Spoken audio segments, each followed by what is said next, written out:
Salam, selamat pagi dan salam sejahtera untuk kita semua. Yang terhormat Bapak Ibu dosen penguji UKIN PPG dalam jabatan B3 tahun 2025.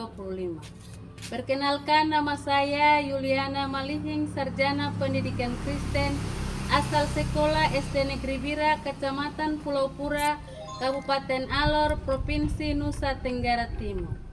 Sekaligus saya adalah mahasiswa PPG pada LPTK IAKN Manado dengan NIM 250106147. Hari ini tanggal 8 Oktober 2025. Saya akan melaksanakan praktek pembelajaran uji kinerja pada siswa kelas 6 dengan materi pembelajaran mendengar tangisan sesama. Mari kita saksikan. Tuhan Yesus memberkati. Salam.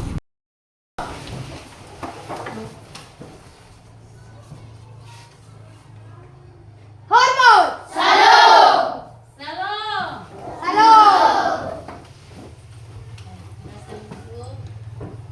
Apa kabar semuanya? Baik. Sehat? Masih semangat?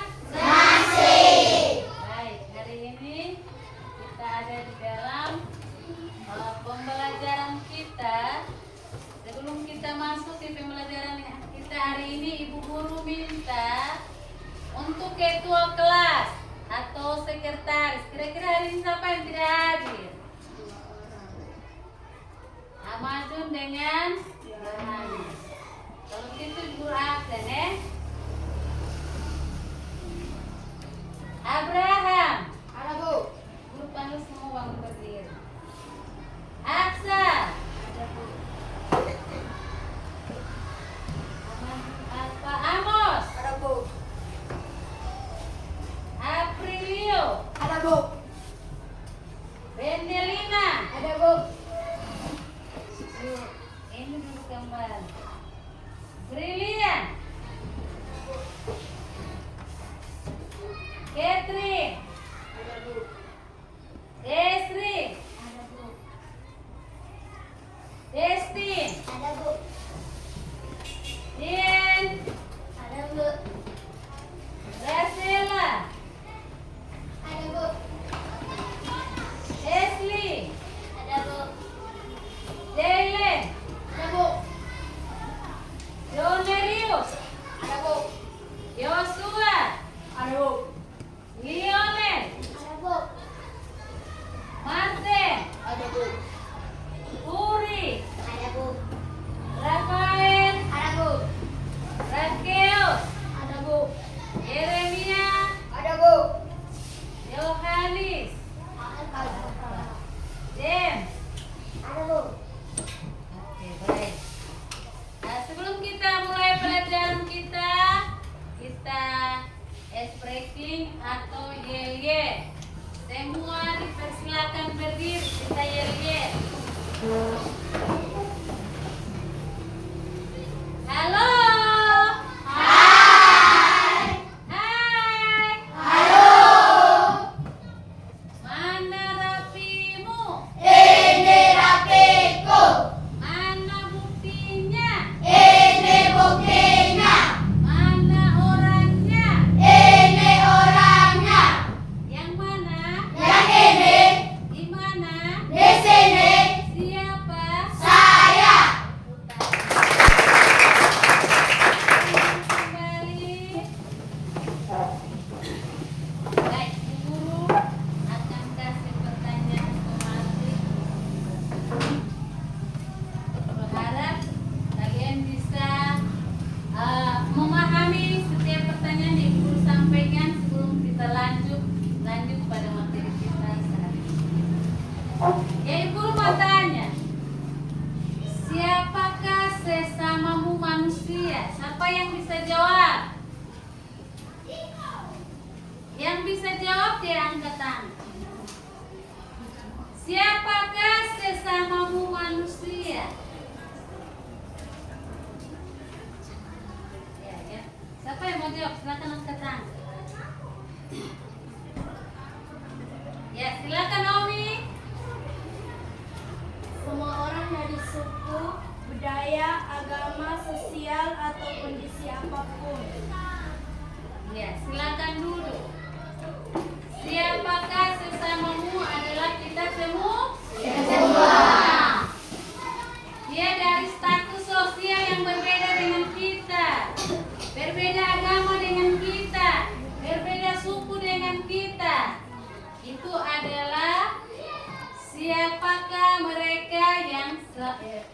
yang adalah sesamamu manusia. Kalau begitu guru mau tanya lagi, siapakah sesamaku manusia? Tadi kalau sesamamu manusia adalah semua orang. Kalau begitu siapakah sesamaku manusia? Siapakah sesamaku manusia? Siapa yang bisa jawab? Angkat tangan. Siapakah sesamaku manusia? Setiap orang Berdiri. setiap orang dari suku, budaya, agama, bangsa, atau status sosial yang berbeda dengan kita. Sesamaku manusia adalah diri pribadi. Nah, di sini Ibu Guru akan menjelaskan tujuan pembelajaran bagi kita hari ini. Yang pertama itu, peserta didik dapat menyimpulkan arti sesamaku manusia. Yang kedua, peserta didik dapat menceritakan pengalaman berinteraksi dengan sesama. Berinteraksi dengan sesama artinya kita sesama yang ada duduk bersebelahan ataupun yang ada di rumah, di lingkungan, di gereja, di segala tempat yang kita saling berinteraksi satu dengan yang lain adalah sesama kita. Terus tujuan pembelajaran yang ketiga adalah peserta didik dapat mensyukuri kehadiran orang-orang yang ada di dalam hidupnya. Orang-orang yang ada di dalam. Yang keempat di situ, peserta didik dapat menganalisis beberapa tantangan hidup berinteraksi dengan sesama. Nah, itu adalah tujuan pembelajaran yang Ibu sampaikan, dan setelah ini kita akan melihat di layar yang ada di depan kita. Guru akan buka video. Itu kalian bisa buka sesuai dengan yang ada di dalam kitab kita masing-masing, yaitu di dalam kitab apa? Matius itu di perjanjian baru atau perjanjian lama? Perjanjian baru. Kitab Matius pasal 25 ayat 31 sampai ayat yang ke-46. Ini Ibu langsung buka video, kalian perhatian di depan.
Ya, siapa yang selesai?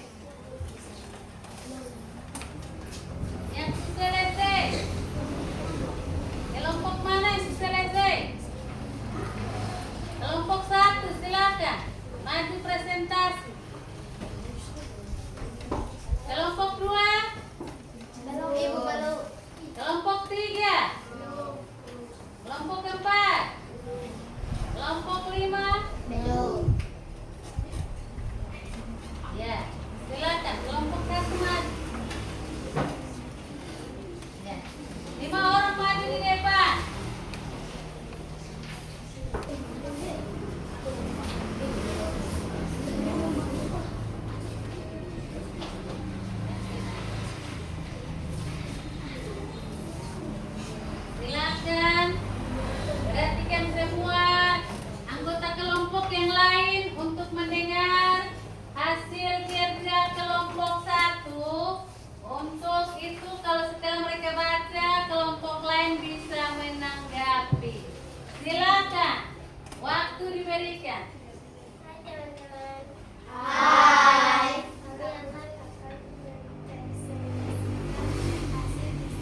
3, 4, 5. Pas. Pas. Ya, kita beri aplaus untuk kelompok 1.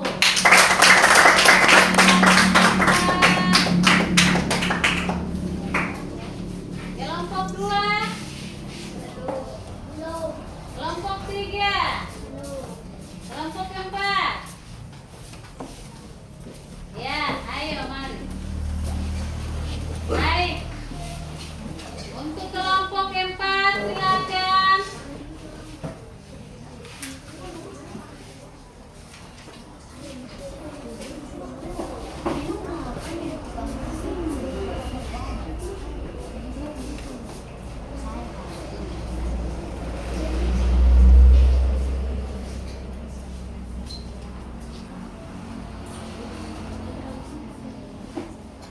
Hai teman-teman, Hai. kami dari kelompok 4 akan mempresentasikan hasil diskusi kami. Soal nomor 1 adalah siapakah sesamaku manusia menurut Matius 25 ayat 31 sampai 46 adalah ketika mereka lapar kita memberi mereka makan, ketika mereka haus kita memberi mereka minum, ketika mereka seorang asing kita memberi mereka tumpangan, ketika mereka sakit kita merawat mereka, ketika mereka dalam penjara kita mengunjunginya.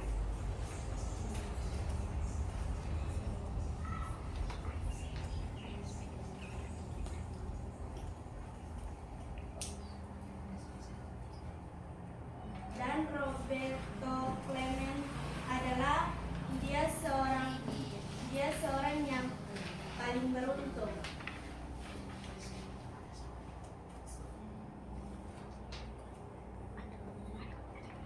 Baca surat dulu, Pak, baca jawaban.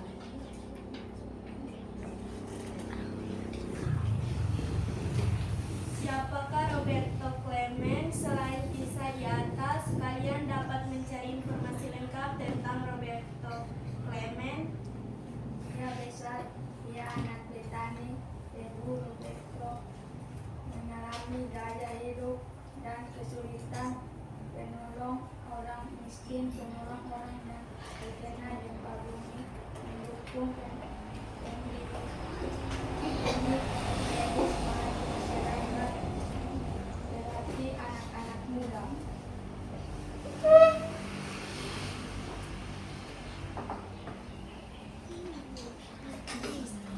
Ayat 35 sampai 36 mengatakan, sebab ketika aku lapar, kamu memberi aku makan, ketika aku haus, kamu memberi aku minum, ketika aku seorang asing, kamu memberi aku tumpangan, ketika aku telanjang, kamu memberi aku pakaian, ketika aku sakit, kamu merawat aku, ketika aku di dalam penjara, kamu mengunjungi aku.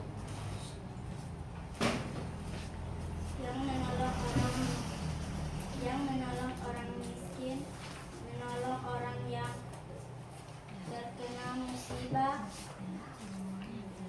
mendukung pendirian klinik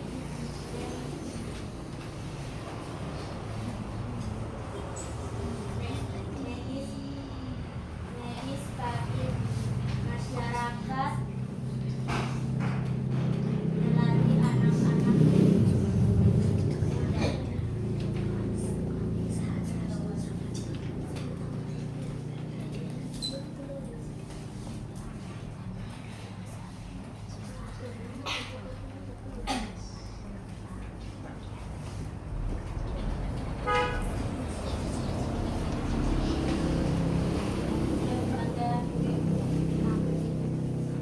Jika kalian hendak menolong orang lain, misalnya teman atau petugas kebersihan di sekolah yang membutuhkan bantuan, kira-kira apa tantangan yang akan kalian hadapi? Bagaimana cara kalian membatasinya? Adalah memberi bantuan yang tidak pasti, khawatir tidak diterima, tidak ada waktu dan kesempatan, tidak tahu bantuan yang dibutuhkan petugas kebersihan. Demikianlah hasil diskusi kami dari kelompok 4. Sekian dan terima kasih. Ya, mungkin ada dari kelompok 1, 2, 3, dan 5 ada menanggapi, silakan, waktu dipersilakan. Untuk kelompok lain, 4. Oke, silakan duduk.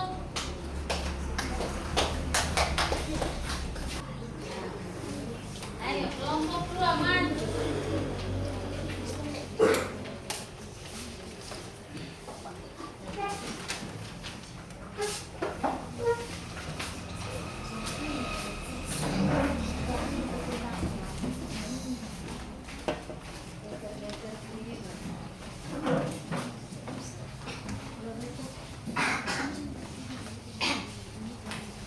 Silakan. Hai Waktu diberikan. Kami dari kelompok 2 akan mempresentasikan hasil diskusi dari kelompok kami. Nomor 1.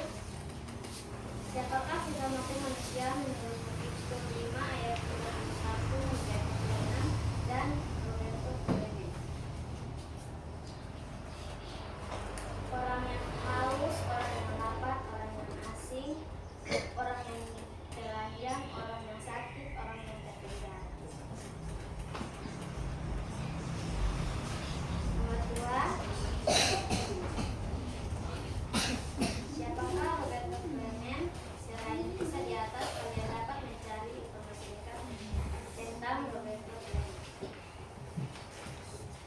Anak seorang petani yang tinggal di Puerto Rico dan diklinit saat gempa bumi di Karangua. Roberto Clemente mengumpulkan makanan, pakaian, dan obat-obatan bagi korban gempa bumi.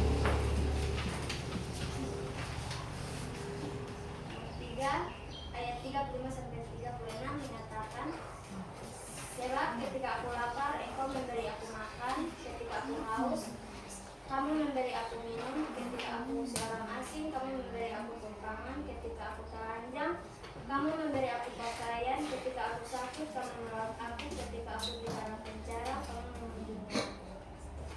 Ya, ia telah menolong orang miskin, orang yang terkena musibah, gempa bumi, anak-anak muda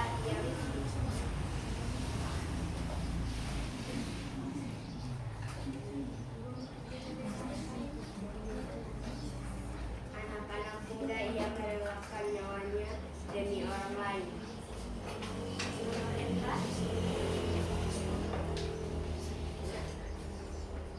Nomor 5. Jika kalian hendak menolong orang lain, misalnya teman atau petugas kebersihan di sekolah yang membutuhkan bantuan, kira-kira apa tantangan yang akan kalian hadapi? Bagaimana cara kalian mengatasinya? Tantangan yang kalian hadapi jika kalian hendak menolong orang lain adalah cara memberi bantuan yang tidak pas. Itu saja hasil diskusi dari kelompok kami. Apakah ada tanggapan dari teman-teman semua? Terima kasih atas waktu yang telah kalian Ya, berikan. berikan aplaus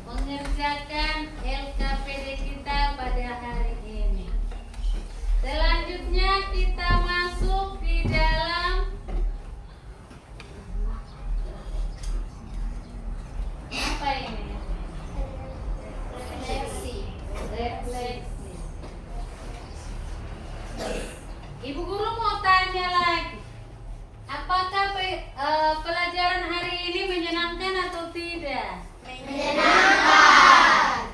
Kenapa jadi menyenangkan? Karena ada cerita dan cerita.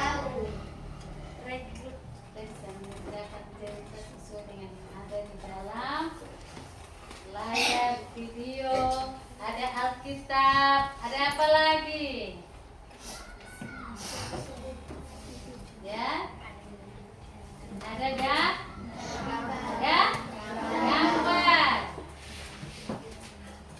Terus saat kita mengerjakan tugas itu kita juga membantu teman. Ada teman yang tidak mampu, kita bisa ada bersama-sama dengan mereka semua saling tukar pikiran untuk mendapatkan jawaban. Yang berikut kita masuk di kesimpulan. Siapa yang bisa memberikan kesimpulan dari materi kita hari ini? Ada kok? Coba. Dari materi tadi, hasil diskusi kelompok tadi itu kita belajar tentang makna ayat-ayat kitab dari Injil Matius pasal 25 ayat 31 sampai ayat yang ke-46. Dari situ kita dapat menyimpulkan bahwa kita mau menolong orang itu tanpa memandang asal usul, tanpa memandang suku, tanpa memandang agama. Kalau menurut Robertson Clement, itu dia memberikan pemahaman kepada kita bahwa sesama kita itu adalah orang yang tidak beruntung. Orang yang tidak beruntung itu seperti orang susah, orang sakit, orang apa lagi? Terpenjara, orang lapar. Iya toh? Terus ada tantangan. Tadi tantangan saat kita mau membantu penjaga sekolah itu apa saja?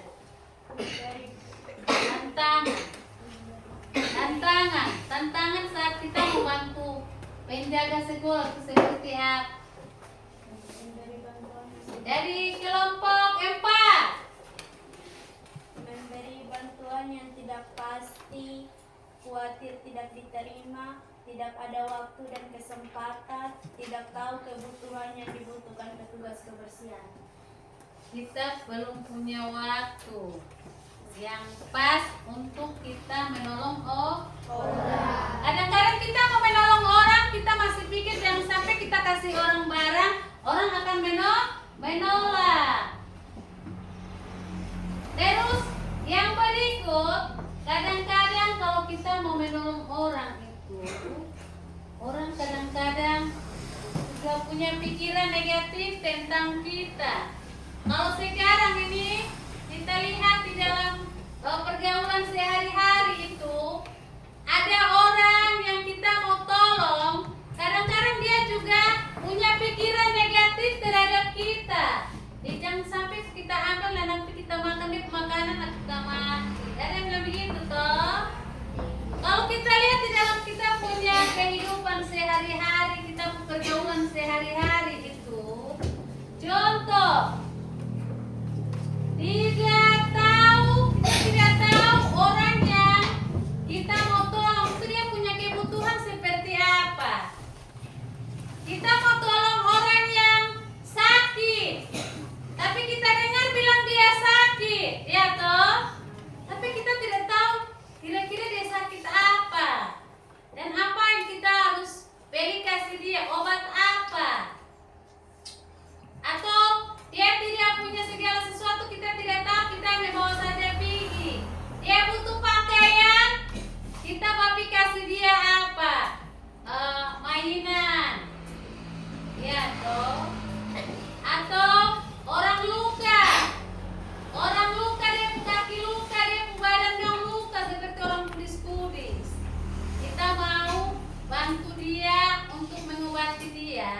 tapi kita tidak tahu obat apa, kita antar pakaian kasih dia. Apakah pakaian itu bisa kasih sembuh dia penyakit? Tidak. Jadi di dalam rangkuman kita hari ini itu kita melihat bahwa Tuhan tidak memandang orang itu dari agamanya, tidak pandang orang itu dari sukunya, tidak pandang orang itu dari latar belakang, tetapi Tuhan senantiasa mengasihi kita semua. Dia tidak bilang lu kaya, lu miskin, lu penjahat, lu itu orang tidak baik, lu orang baik, lu tinggi, pendek, hitam, putih. Tuhan tidak bilang seperti itu. Ya mungkin hanya itu saja materi kita sampai hari ini, dan kita akan jumpa pada pelajaran berikutnya pada minggu yang akan datang. Karena itu sebelum kita mengakhiri ibadat materi kita hari ini, mari kita berdoa. Karena itu guru minta satu orang untuk pimpin kita di dalam doa. Teman-teman, sebelum kita pulang, mari kita berdoa. Tuhan Yesus, terima kasih atas penyertaan-Mu. Engkau telah menjaga kami dari awal kami belajar hingga berakhir dengan baik. Kini tiba saatnya kami akan pulang. Tuhan, mari menjaga kami, menuntun kami dari sekolah ini sampai ke rumah kami masing-masing dan keadaan selamat. Hanya ini saja doa dan pengharapan kami. Kami sudah berdoa. Amin. Kasih salam.